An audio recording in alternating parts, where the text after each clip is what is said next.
ਅੱਜ ਅਸੀਂ ਤੁਹਾਡੇ ਲਈ ਬਹੁਤ ਹੀ ਸੋਹਣਾ ਜॉर्जेट ਦੇ ਵਿੱਚ ਪਾਰਟੀ ਵੇਅਰ ਸੂਟ ਲੈ ਕੇ ਆਏ ਆ, ਜਿਹਦੀ ਸਾਰੀ ਬਾਟਮ ਸਾਰਾ ਹੀ ਸ਼ਰਟ ਬਣੀ ਹੋਈ ਆ।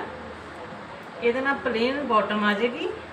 ਦੁਪੱਟਾ ਇਹਦੇ ਨਾਲ ਬਹੁਤ ਸੋਹਣਾ ਪਿਓਰ ਚ ਦੁਪੱਟਾ ਵਰਕ ਹੋਇਆ ਸਾਰੇ ਪਾਸੇ, ਖੁੱਲਾ ਪਿਓਰ ਦੇ ਵਿੱਚ ਦੁਪੱਟਾ ਆਏਗਾ।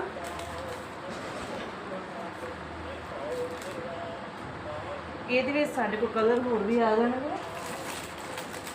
ਰੋਜੀ कलर आ जाएगा, मेहंदी शेड आ जाएगा, एक आह कलर आ जाएगा। इस तो इलावा होर भी बहुत वधिया पार्टी वेयर सूट साढ़े को मिलते हैं। गुरु तेग बहादुर क्लॉथ हाउस, नरिया दशमेश public senior secondary school.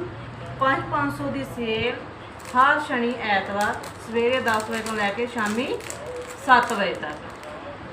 Cotton के सूटों की सेल लगी हुई है। सूट लैन के लिए सेल का पूरा लाहा उठाने के लिए गुरु तेग बहादुर क्लॉथ हाउस शनिवार ऐतवार जरूर। धन्यवाद।